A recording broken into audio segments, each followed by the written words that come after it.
So, welcome everyone. Thanks for joining tonight. So, I have invited one of our Masters of Health Services Administration alumnus to come speak to you all about life after graduation, what he's currently up to, and to offer some advice and guidance to our current students who are graduating soon from the program.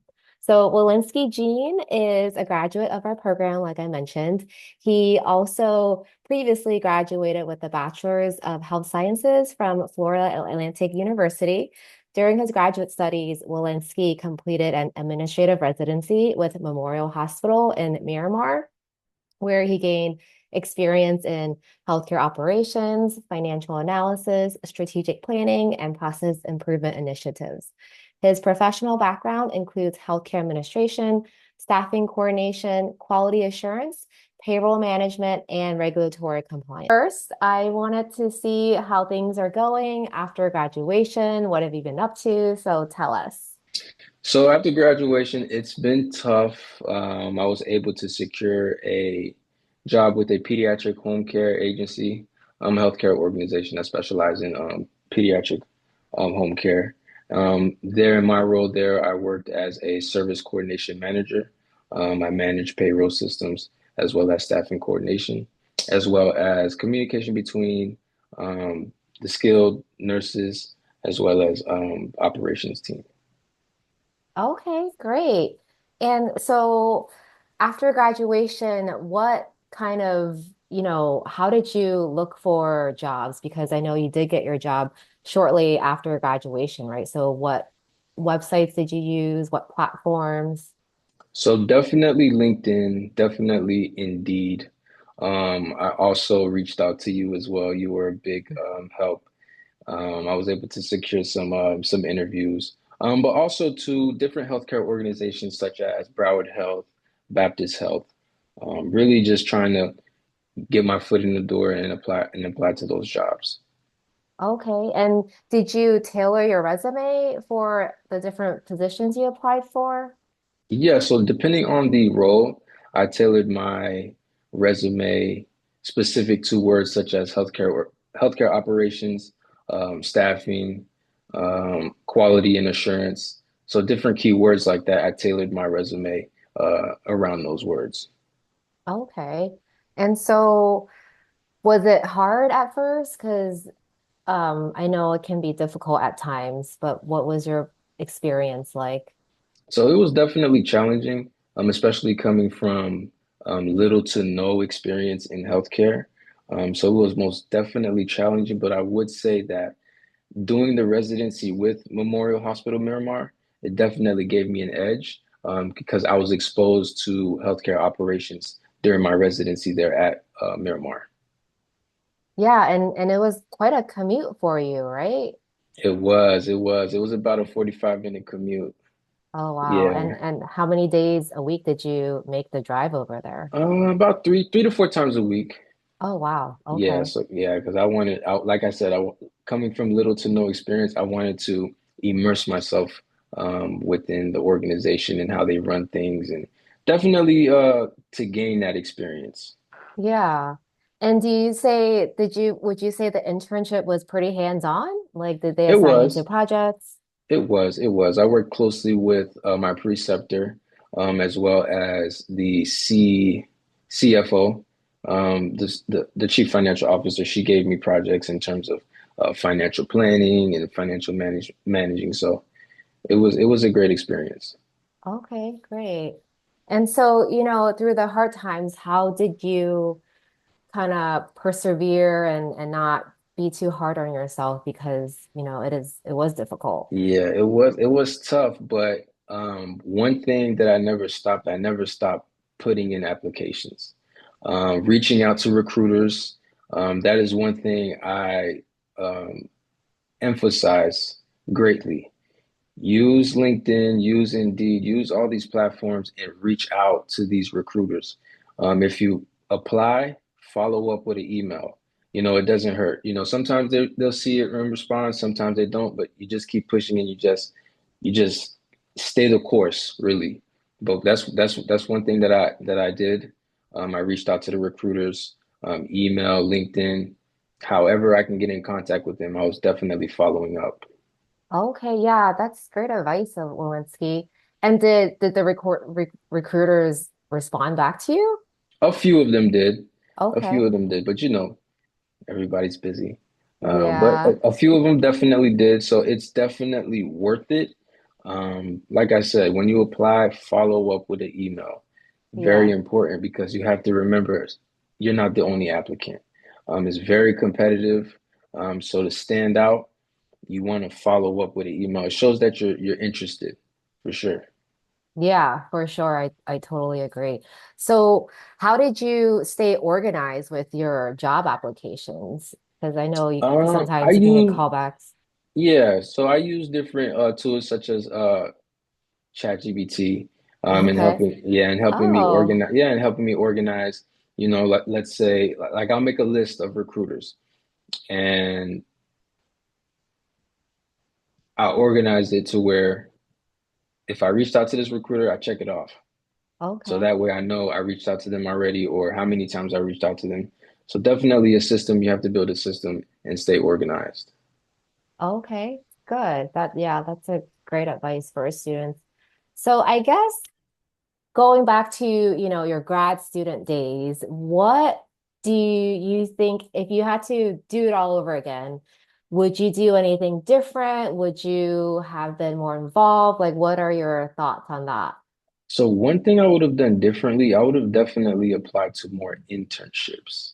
Okay. That is one thing that hurt me, I feel like, because coming from a background with no healthcare experience, the FIU program had plenty of opportunities in terms of internships, fellowships, and different, just volunteer. Like, if a healthcare organization has a volunteer event, go to it if you can, because now it gives you opportunity to be be in their face in a sense.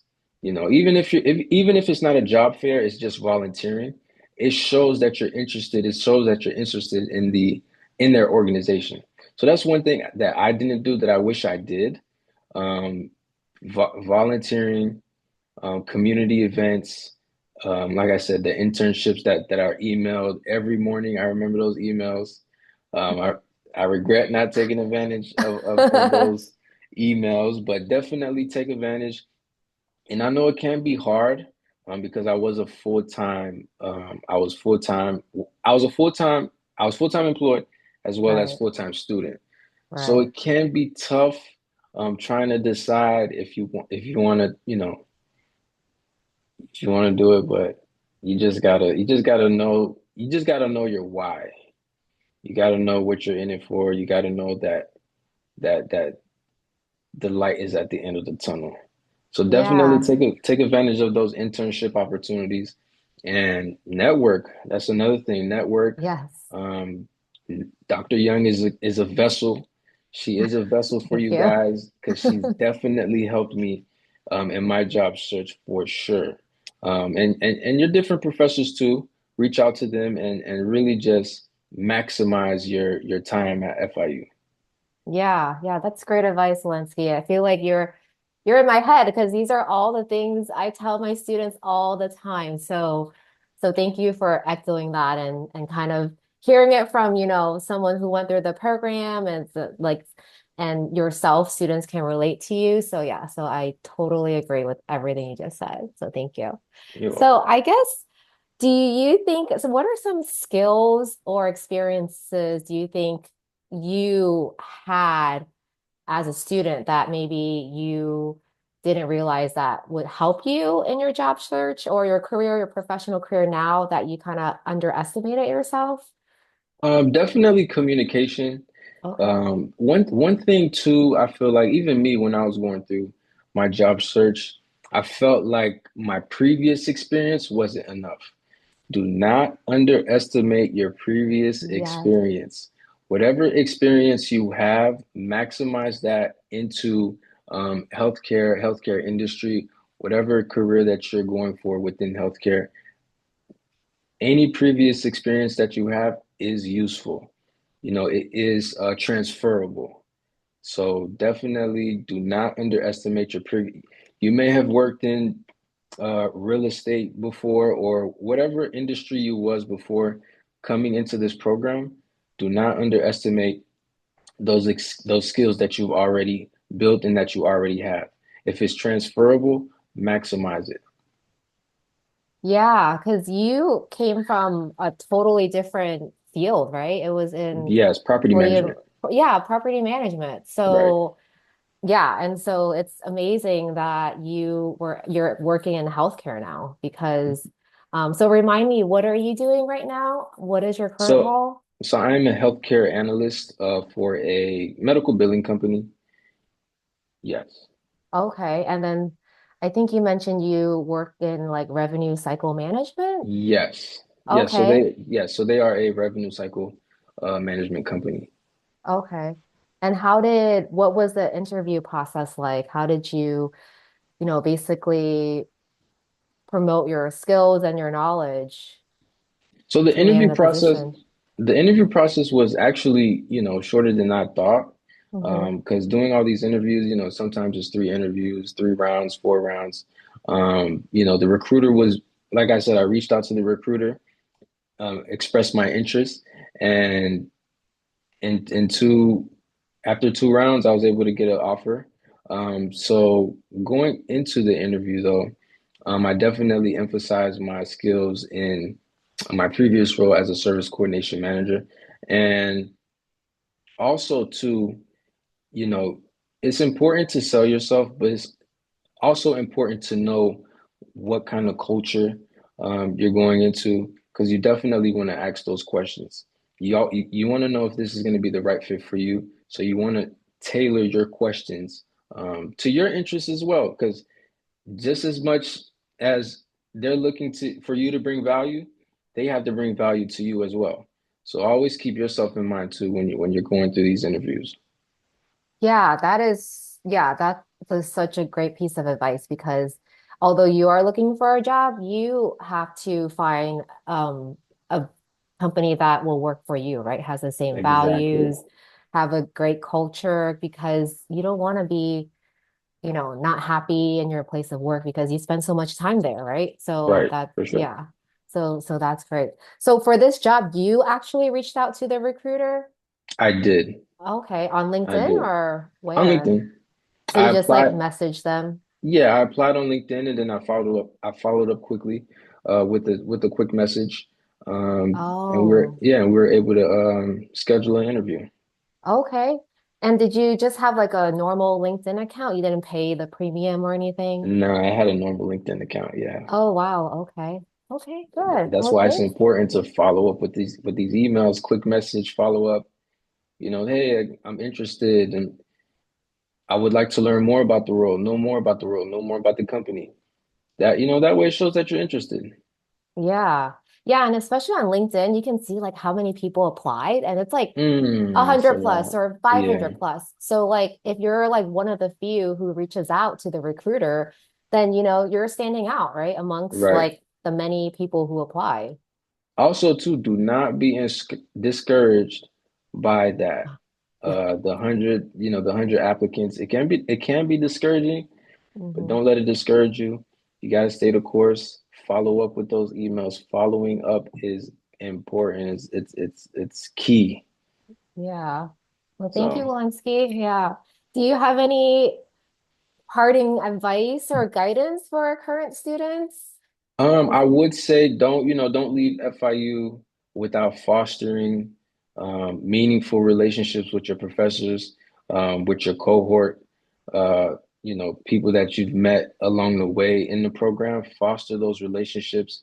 You never know who may be that connecting vessel to your dream role. So definitely foster these relationships. Like I said, Dr. Young is a great vessel. She's helped me tremendously, and she's been a huge supporter, continuing advice. So definitely foster those relationships. Thank you so much, Wollensky, and thank you for your kind words. Thank you for your time.